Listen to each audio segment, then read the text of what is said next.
காட்சி ஊடக தோழர்களே, மேடையில் இருக்கின்ற நண்பர்களே, என் பிள்ளைகளே, எல்லாருக்கும் வணக்கம். ஜென்ரலாகவே நம்ம ஒவ்வொரு உங்களுக்கு கேட்டு கேட்டு பிடிச்சி போயிருக்கும் ஒரு டைலாக்.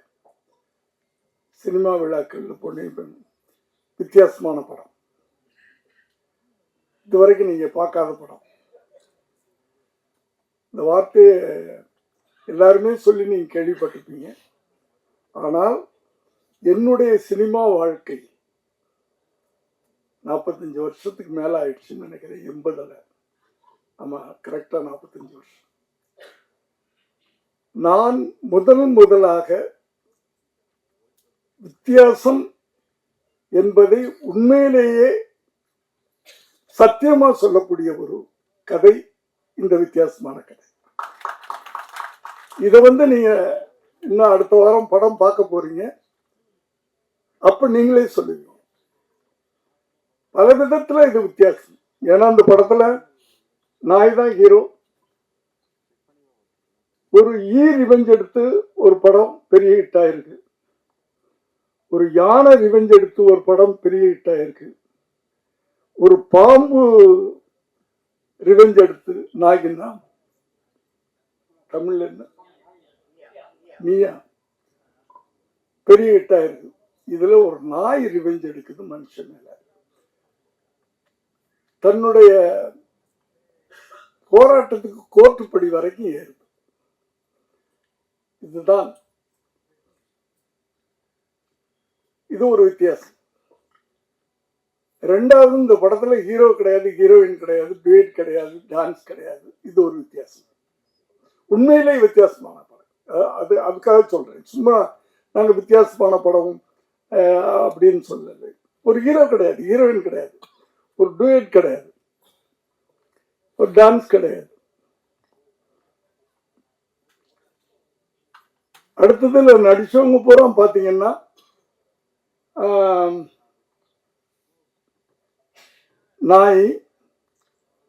நான் ஒரு 80 வயசு குறைச்சு சொல்றேன், பரவாயில்ல.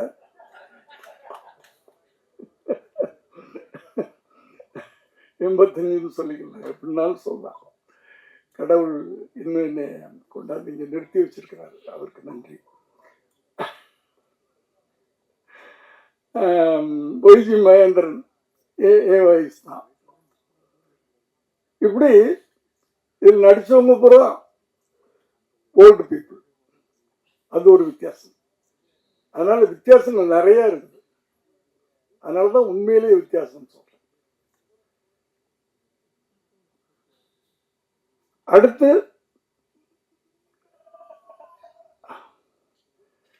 என்னை பத்தி எல்லாரும் பேசினாங்க. அது எனக்கு கடவுள் கொடுத்த ஒரு கிஃப்ட். ஓடிக்கிட்டே இருக்கிறேன், அதனால ஏதோ ஆக்டிவா இருக்கேன், அவ்வளவுதான்.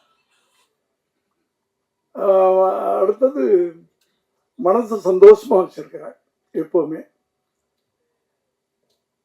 எந்த எதையும் பாரத்தை தலையில போட்டுக்கிறது இல்லை. கடைசி வரைக்கும் உழைச்சிட்டே இருக்கணும். அதுக்கு கூட இருக்கிறவங்கள எனக்கு ஹெல்ப் பண்ணிட்டு இருக்கிறாங்க. நான் ஆபீஸ்க்குள்ள நுழையும் போது எல்லாரும் இருக்கணும்னு ஆசைப்படுவேன். ஒண்ணுமே வேலை இல்லைனாலும் அவங்களோட பேசிட்டு இருப்பேன், ஏதோ ஒண்ணு பண்ணிட்டு இருப்பேன். ஏன்னா வீட்டுல உட்காரக்கூடாதுன்னு நினைப்பேன். உட்கார்ந்தா படுக்கணும்னு தோணும், படுத்தா எந்திரிக்க முடியாது. அப்புறம் அவ்வளவுதான், ஈஸியர்ல அந்த வாழ்க்கையெல்லாம் வேணாம் அப்படின்னா அந்த காலையில 9 மணிக்கு ஆபீஸ்க்கு வந்துடுறது. அப்படி அடுத்து ஒரு பெரிய வித்தியாசம், இன்னைக்கு ஃபங்க்ஷன்ல எங்களுடைய படத்தில் சம்பந்தப்பட்டவங்க மட்டும்தான் மேடையில் இருக்கிறோம்.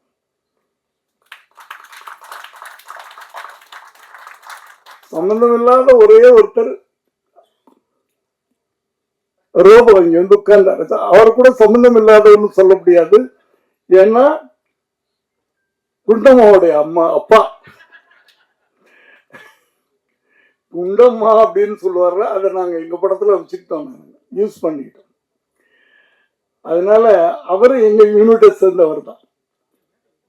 அதனால நாங்க தான் அந்த எங்க ஃபங்க்ஷனுக்கு சீஃப் கெஸ்ட். அதுலயும் ஒரு வித்தியாசம் தான். அடுத்து ஒரு ஒரு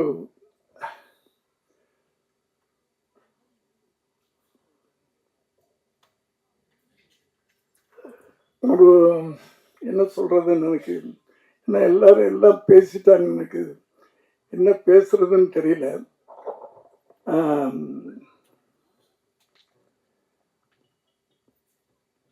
என்ன சொல்லணும்?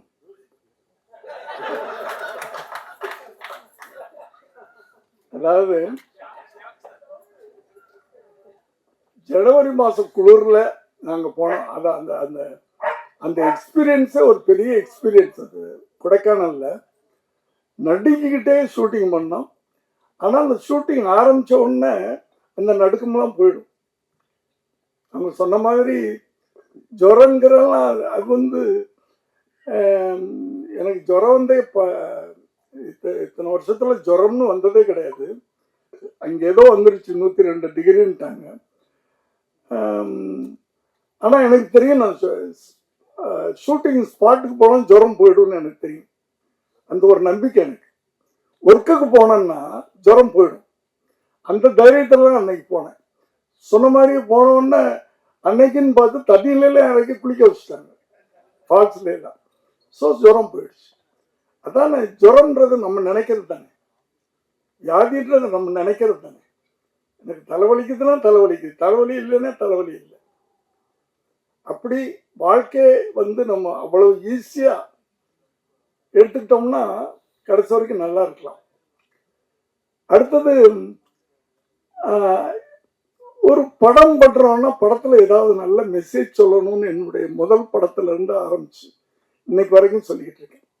இந்த கதையை நான் கேட்டு அந்த ஒரு வார்த்தையை கேட்ட உடனே அந்த ஒரு கண்டென்ட் தான் சொன்னார், கதையா சொல்லல. கண்டென்ட் ஒரு டாக் கோர்ட்டுக்கு போகுது. எனக்கு புதுசா இருந்துச்சு. நான் 70 படத்துல 50 படம் மனுஷன் கோர்ட்டுக்கு போய் தான் எடுத்திருக்கேன். நாயோ பூனையோ கோர்ட்டுக்கு போய் எடுக்கல. அது எனக்கு புதுசா பட்டுச்சு. எதுக்கு போகுது, என்ன விஷயம், அதுலதான் எமோஷன். ஒரு ஒரு ஒரு நல்ல படம் அது. பார்க்குறவங்களுக்கும் அதுல ஒரு எமோஷன் கிடைக்கும், கனெக்ட் ஆகும். ஏன்னா இந்த படத்தை பார்த்தவங்க கொஞ்சம் பேர் தான். அமீர் சார் பார்த்துருக்காரு, பார்த்திபன் சார் பார்த்துருக்காரு, விஜய் ஆண்டனி பார்த்துருக்காரு, இப்படி கொஞ்சம் பேர் தான் பார்த்துருக்காங்க. டெல்லியிலேருந்து வந்த மேனகா காந்தி பார்த்துருக்காங்க. அத்தனை பேரும் படம் முடிஞ்சு சீட்டை விட்டு எந்திரிக்கல, அழுதுட்டு உட்காந்துருந்தாங்க. நம்ம போய் என்ன அப்படின்னு கேட்ட பிறகுதான் எந்திரிச்சாங்க. அந்த ஒரு எமோஷனை அந்த கனெக்ட் பண்ணோம். நாங்கள் படம் பார்க்குறவங்களோட இந்த லைஃப்பை நாங்கள் கனெக்ட் பண்ணிட்டோம். அதுலேயே நாங்கள் வெற்றி அடைஞ்சோம். அப்படி படம்ன்றது அப்படித்தான் இருக்கணும். நல்ல விஷயங்களை சொல்லணும். ஒரு ஒரு ஒரு டைரக்டரோ, இப்போலாம் டைரக்டர் வேற ரைட்டர் வேறன்னு கிடையாது. ஒரு 20 வருஷத்துக்கு முன்னாடி ஸ்ரீதர் கோபாலகிருஷ்ணன்லாம், KS கோபாலகிருஷ்ணன்லாம் வர்றதுக்கு முன்னாடி கதாசிரியர்னு ஒருத்தர் இருப்பார். அவர் கதை சொல்லுவார். உடனே ஜெமினி, ஏவிஎம் அவங்கள போகிறவங்க கதை இலாக்கான வச்சுருப்பாங்க. அந்த கதையில் உட்காந்து அவங்க டிஸ்கஸ் பண்ணுவாங்க. டைலாக் ரைட்டர்னு ஒருத்தர் தனியாக இருப்பார், டைரக்டர்னு ஒருத்தர் இருப்பார். இது ஒரு பீரியட். நான் அசிஸ்டன்ட் டைரக்டராக வந்த காலங்கள் 70 வரைக்கும் அப்படி இருந்துச்சு. இந்த ஸ்ரீதர் கோபாலகிருஷ்ணன் அவங்கெல்லாம் வரும்போது ரைட்டர் டைரக்டர். ஸோ நான் எதுக்கு சொல்ல வந்தேன்னா, ஒரு ஒரு ஒரு ரைட்டர், எழுத்தாளன் அப்படின்னு சொன்னாவே அந்த எழுத்தாளனுக்கு ஒரு பொறுப்புணர்வு வேணும். ஏன்னா அந்த எழுத்தாளன் தான் ஒரு கதாநாயகனுடைய கேரக்டர் படைக்கிறான். அவன ஒரு படைப்பாளி. அந்த அந்த ஏன்னா இங்கெல்லாம் வெறும் நடிகர்களை மாத்திரம் நம்ம கொண்டாடுறது கிடையாது, டைரக்டர்ஸையும் கொண்டாடுறோம். ஒரு ஹீரோ லெவலுக்கு டைரக்டர்ஸையும் கொண்டாடுறோம். ஸோ அவங்களுக்கு ஒரு பொறுப்புணர்வு வேணும், ஒரு நல்ல படம் கொடுக்கணும். அந்த படத்தை பார்த்தா 4 பேர் அதை ஒரு ஐக்கானை எடுத்துக்கிறது. ஒரு மனுஷனை பார்த்து நம்ம ஐக்கான் சொல்றதை விட ஒரு படமும் ஒரு ஐக்கான் தான், ஒரு படிப்பினை தான். அந்த காலத்து படங்கள்லாம் அப்படிதான் இருந்துச்சு.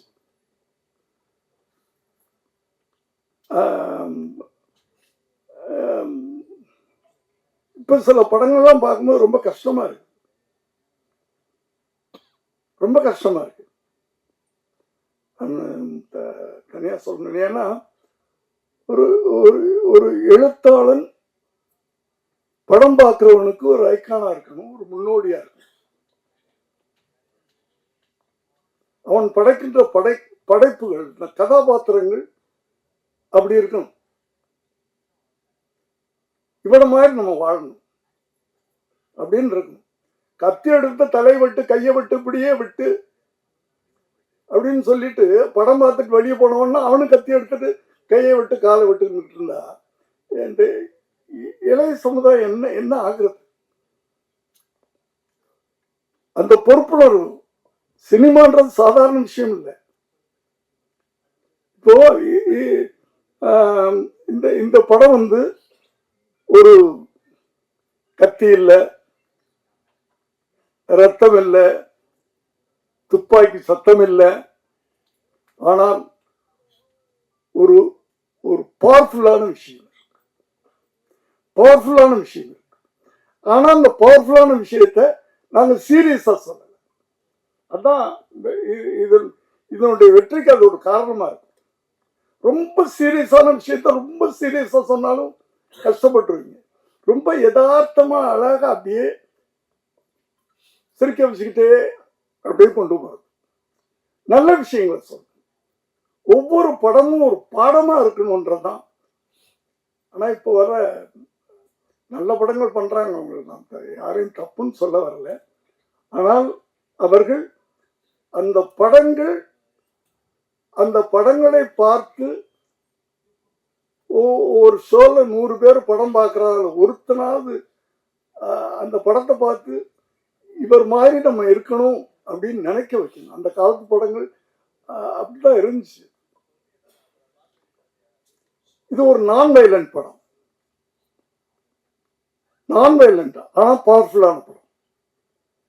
நான் வயலண்ட்னா நீங்க ஒரு டயலாக் சொல்லுவாங்க, சொதன்னு இருக்கும், சாம்பார் மாதிரி இருக்கும், அப்படிலாம் இல்லை. நான் வயலண்ட்ல தானே நம்ம சுதந்திரமே வாங்கணும். கத்தியிலே ரத்தமின்றி வாங்கின சுதந்திரம் தானே காந்தியடிகள். அவருடைய மௌனம் தானே வெள்ளையனை வரட்டி அடிச்சது. அவருடைய அது பேர் என்ன, அகிம்சை, அதுதானே வெள்ளையனை வரட்டி அடிச்சது. கத்தி எடுத்து நிக்கலையே. காந்தியடிகள் சொல்லியிருந்தாருன்னா அத்தனை பேரும் எடுத்திருப்பான்ல, அடிச்சு துரத்தி இருக்கலாம்ல. நம்ம அது செய்யலையாரு. அதனால அந்த மௌனம் எவ்வளவு பெரிய ஆயுதம், எவ்வளவு பவர்ஃபுல்லான ஆயுதம். பயந்து ஓடி போயிட்டாங்க, கலவரிக்க ஓடிட்டாங்க. அப்படி நான் வயலன்ஸ் சொல்றது கூட பவர்ஃபுல்லான இருக்கும். இது நான் வயலன்ஸ் படம், ஆனா பவர்ஃபுல்லான படம். அப்படி ஒவ்வொரு எழுத்தாளர்களும் இளைய சமுதாயங்களுக்கு ஒரு முன்னோடிகளாக இருக்கணும் அப்படின்றது ஒரு வயசான ஒரு எழுத்தாளனா ஆசைப்படுறேன். ஒரு காலத்துல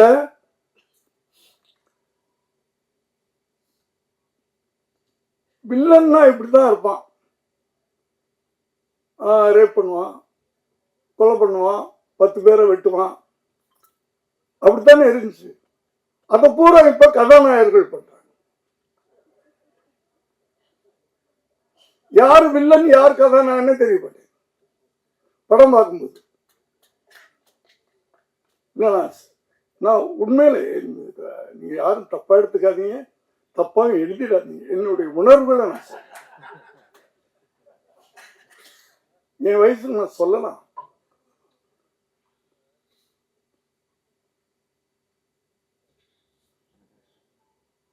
யாரு?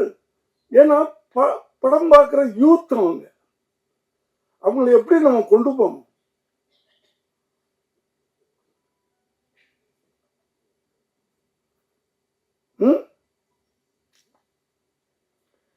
அம்மாவும் புள்ள வெட்டுறான்,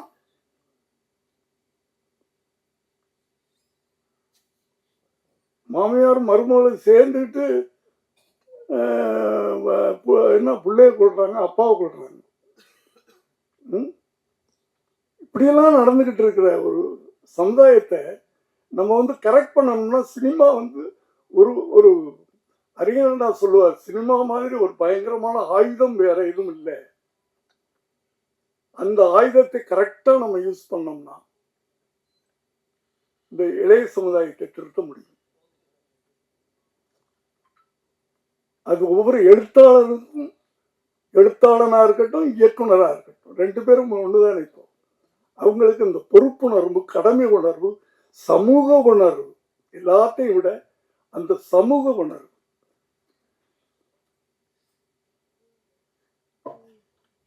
அப்படியாப்பட்ட ஒரு நல்ல படத்தை எடுத்திருக்கிறோம்.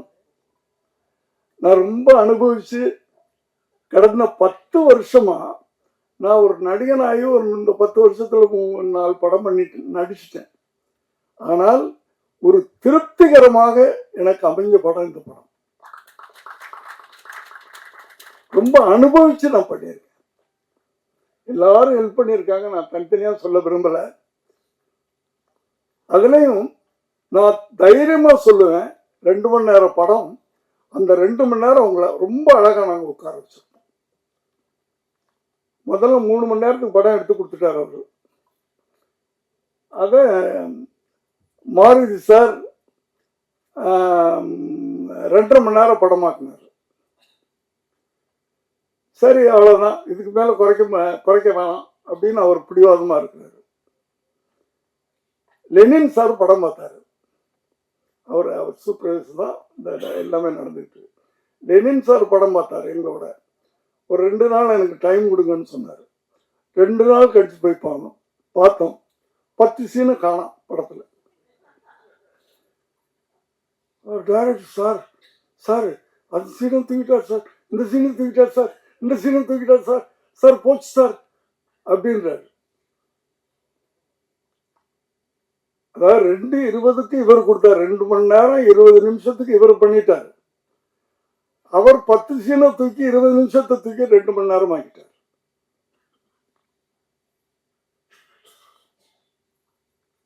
அவ்வளவு ஷார்ப்பா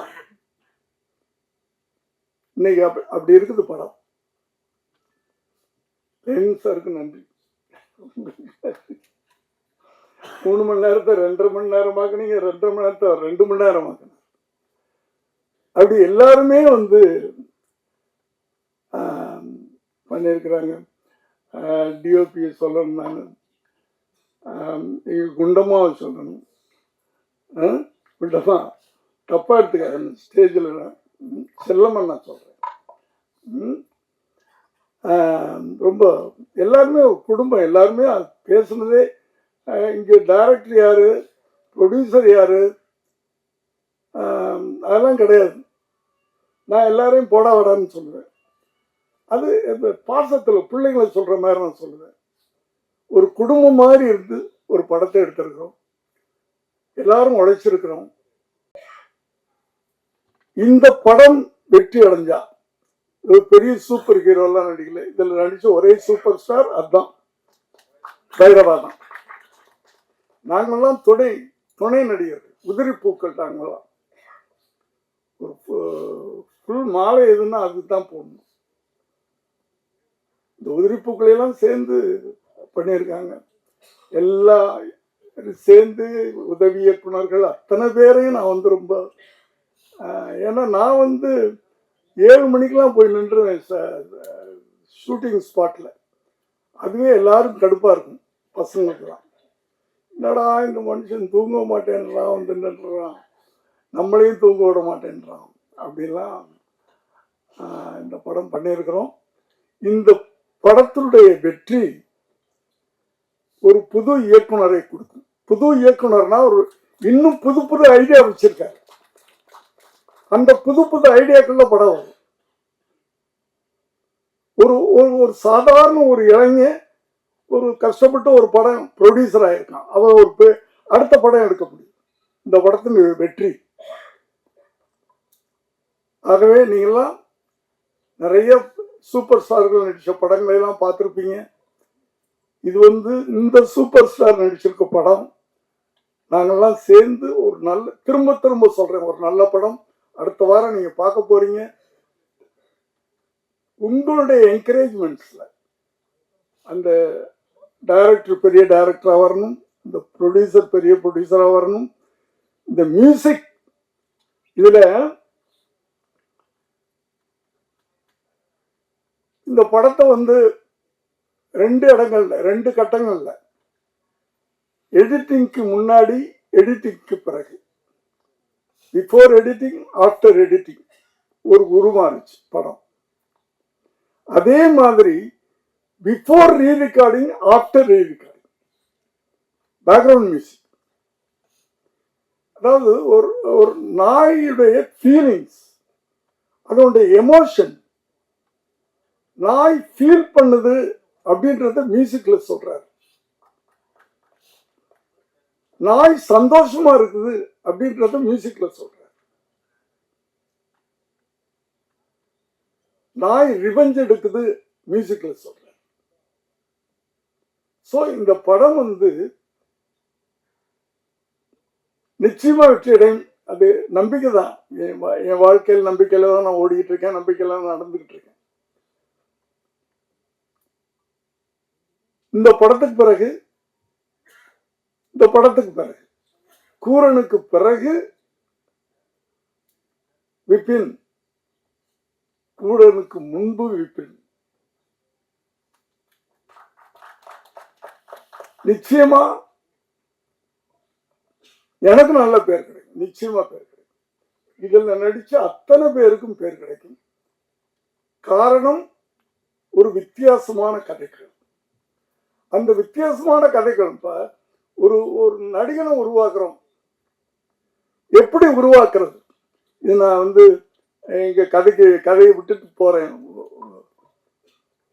பரவாயில்ல. இப்போ விஜயகாந்தோடு நான் நிறைய படம் பண்ணியிருக்கிறேன். நீங்க முதல் படத்துல இருந்து பார்த்திருக்கலாம், சட்டம் ஒரு ஏற்றாரு. நானும் விஜயகாந்த், நான் புதுமுகம், அவரும் ஏறக்குறைய ஒரு படம் நடிச்சவர். டெக்னீஷியன், பெரிய டெக்னீஷியன் போடலாம், மற்றவங்களாம் அப்படித்தான் பண்றாங்க. ஒரு பெரிய கேமராமேன், ஒரு பெரிய மியூசிக் டைரக்டர், இதெல்லாம் போட்டு படம் எடுக்கலாம். பட் என்னென்ன அவுட்புட் வரும்போது படம் சக்சஸ் ஆகும். ஆனா அந்த ஹீரோனால படம் ஓடிச்சா இல்லப்பா, அந்த ஒளிப்பதிவாளர்னால ஓடிச்சு, இந்த மியூசிக் டைரக்டர்னால ஓடிச்சு அப்படின்னு சொன்னாவே அந்த ஹீரோவுக்கு வேல்யூ இல்லைன்னு நினைக்கிறேன் நான். ஸோ விஜயகாந்த் படம், நான் பண்ண படங்கள்லாம் பார்த்தீங்கன்னா புது கேமராமேன், புது எடிட்டர், புது டைரக்டர், நான் புது டைரக்டர், இப்படித்தான் இருக்கும். அப்பதான் அந்த வெற்றி முழுக்க அந்த ஹீரோ தலையில போய் உட்காரு. அப்பதான் அந்த ஹீரோ ஒரு தலைவனாக முடியும் பின்னாடி. அந்த வெற்றி முழுக்க அந்த ஹீரோ மேல உட்காரணும். அப்பதான் அந்த ஒரு ஹீரோவை நம்ம மோல்டு பண்றதுன்றது ஒண்ணு இருக்குல்ல. ஒரு பெரிய இயக்குனருடைய இயக்கத்துல ஒரு ஹீரோ நடிச்சு அந்த படம் ஓடுது அப்படின்னா அடுத்த படம் என்ன ஆகும்? அந்த ஹீரோ நடிக்கிற படம் அந்த எக்ஸ்பெக்டேஷனுக்கு பார்ப்பாங்க, இல்லைன்னா அவ்வளவுதான். இதுக்கு பல உதாரணங்கள் இருக்கு, நான் பேரெல்லாம் சொல்ல விரும்பல. அதே மாதிரிதான் நான் என் மகனை கூட நான் ப்ரமோட் பண்ணது. ஏன்னா அவரை அறிமுகப்படுத்தும் போது 92ல நான் பீக்ல இருக்கிறேன். ஹிந்தி படங்கள் அதுக்கு இது பண்ணிக்கிட்டு நல்ல இன்கம்லாம் அப்படி வந்துகிட்டு இருக்கு. பெரிய மியூசிக் டைரக்டர் போட்டிருக்கலாம், பெரிய கேமராமேனை போட்டிருக்கலாம், புது கேமராமேன் நாளை டேப்பில் ஒரு லேடி, ஒரு புது மியூசிக் டைரக்டர். ஏன்னா அந்த படம் வெற்றி அடைஞ்சால் அது அந்த முழுக்க முழுக்க ஹீரோ மேல போகணும். இப்படித்தான் நீங்க முதல்ல ஒரு 10 படம் நீங்க விஜயோடைய படம் பார்த்தீங்கன்னா தெரியும், பெரிய டெக்னீஷியன்ஸே இருக்க மாட்டாங்க. இதான் ப்ரொமோஷன், ஹீரோவை ப்ரொமோட் பண்றது. கொஞ்சம் கொஞ்சமா அந்த ஹீரோவால படம் ஓடிச்சு, அந்த ஹீரோவால படம் ஓடிச்சு, அந்த ஹீரோவால படம் ஓடிச்சுன்னு சொல்லும்போது தான் அந்த ஹீரோவுக்கு வேல்யூ வரும். இப்படி உருவாக்குறது தான். ஒரு ஹீரோ உருவாக்குறதுன்றது சாதாரண விஷயம் இல்லை.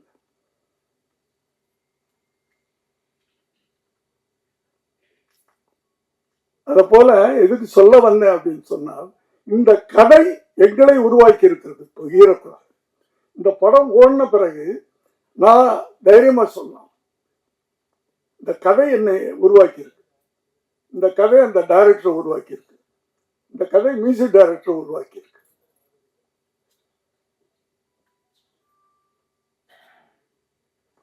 எல்லாமே சாதாரண மாணவர்கள் பண்ண படம். பெரிய பெரிய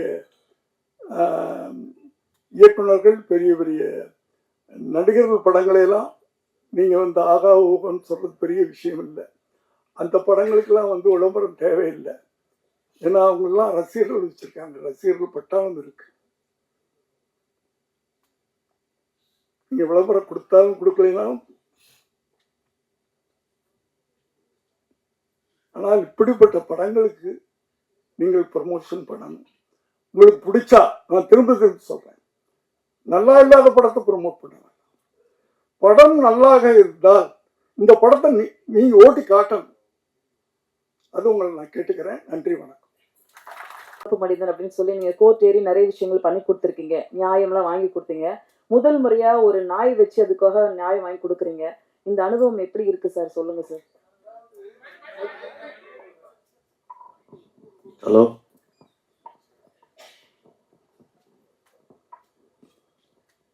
நான் தான் சொன்னேன்ல, 72 படத்துல ஒரு 50 படம் கோர்ட்ல ஏறி இருக்கேன். இந்த கோர்ட்ல ஏறி பல பேருக்கு தண்டனை வாங்கி கொடுத்துருக்கேன். தவறு செய்தவர்களுக்கு, தவறு செஞ்சவங்களுக்கு இதுவரைக்கும் பல பேருக்கு தண்டனை வாங்கி கொடுத்துருக்கேன். முதல் முறையா ஒரு நாய்க்கு நியாயம் வாங்கி கொடுத்திருக்கிறேன். கூரன் போராடி நியாயம் வாங்கி கொடுத்திருக்கிறேன். ஏன்னா அது தப்பு பண்ணல, அது நியாயம். அதுக்கு வாய் இல்லை. வாயில்லாத ஒரு ஜீவனுக்கு நான் வாயாக இருந்து அதுக்கு நியாயம் வாங்கி கொடுத்தேன். Thank you sir. நன்றி சார். போதுமா? போதும் சார். தேங்க்யூ. வேற ஏதாவது நீங்க சொல்லணும்னா பேசுங்க சார். போதும். Thank you sir.